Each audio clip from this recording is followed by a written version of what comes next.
Hello everyone, welcome to our Education for All, Understanding Special and Inclusive Education, where we discuss important topics in education. I'm Jamaica Rose Romero Palma, your host for today's episode. This episode is about components of special and inclusive education. Special and inclusive education aims to ensure that all learners, regardless of their abilities or disabilities, receive quality education and equal opportunities to succeed. To help us understand this topic better, we are joining us here today Ms. Diana Rose Estabuza, a special education teacher. Welcome, ma'am. Thank you, ma'am, and thank you for having me here as your guest, and I'm excited to discuss the important topic with you. And our second guest, we have Angelito Amundo, a school psychologist. Welcome to the podcast, sir. Thank you. I'm glad to be here and share some insight about special and inclusive education.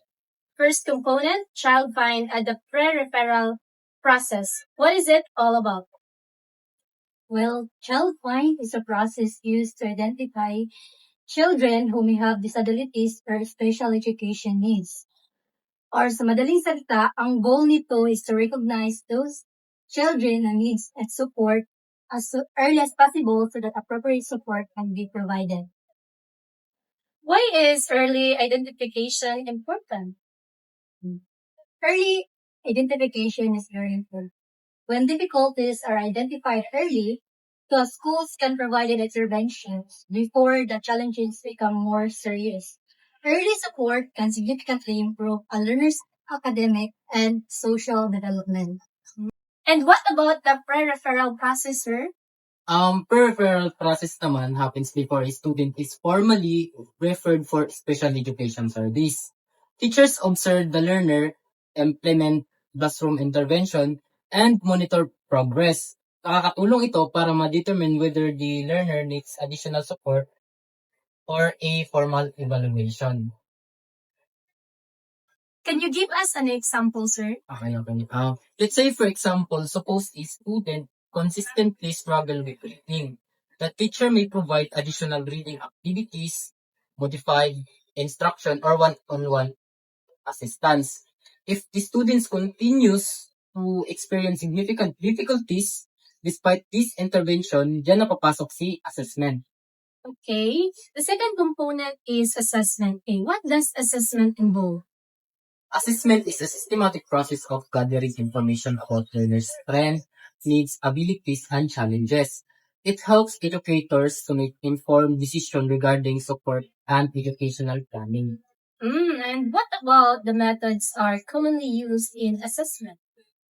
There are several methods including observation, interviews, checklists, standardized tests, academic assessment, and information gathered from parents and teachers. And mom, why is assessment important?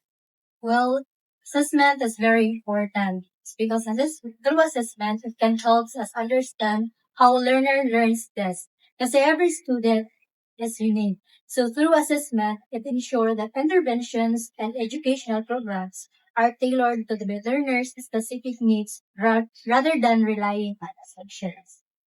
Okay, and now let's move on to the third component, which is placement. What does placement mean in special and inclusive education, ma'am? Well, pag sinasabi naman natin ang placement, it is refers to deciding the most appropriate educational setting for a learner with special needs. Or ang goal nito is to provide the best environment where the learner can succeed academically and socially. Okay, does placement always mean a special education classroom? Well, not necessarily. Many learners cannot thrive in general education classrooms with proper support.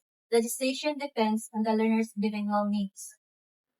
This concept is often guided by the principle of the least restrictive environment, which means learners should be educated alongside with their peer without disability wherever appropriate.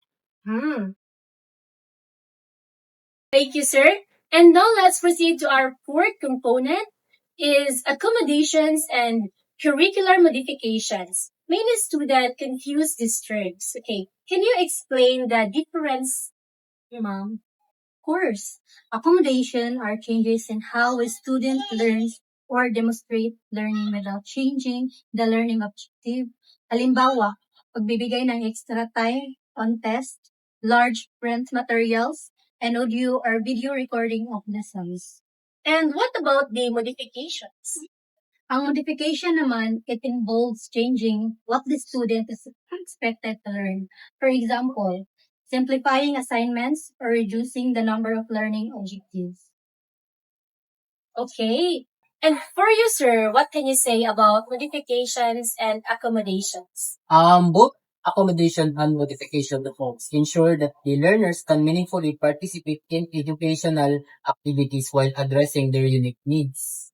Sir, and now we are here in the final component, which is the collaboration. Okay, for you, sir, why is collaboration so important?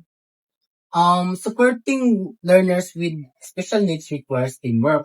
Teachers, parents, school administrators, psychologists, therapists, and the learners themselves all plays important roles. Thank you, sir.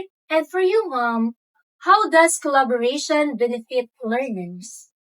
When everyone works together, support becomes more consistent. For example, strategies used to school can also be reinforced at home, helping learners make greater progress.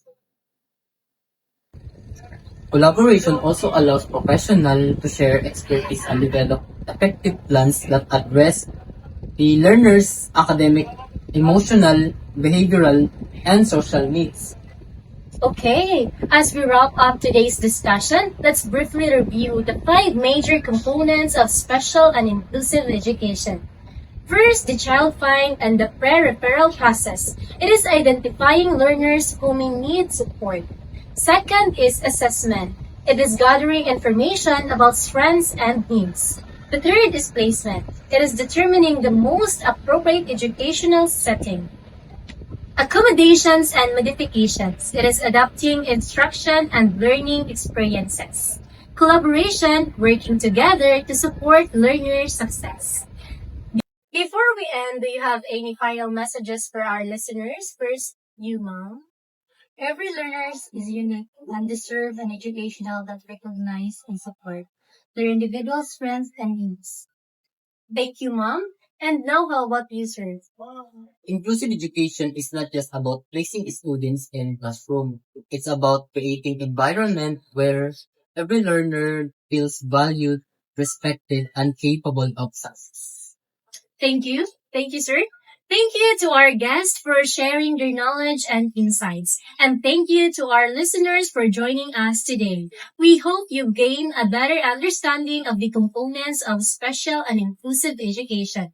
Until next time, bye-bye. Hello, bye-bye. Modification. Gimay. And for you, sir, what can you say about napagaw ko, sorry. Pili mo, dilargo ni mo. Utaw. Primo. Ang biya lang nagtikunin. Ganun, no? Okay, bye. Gina.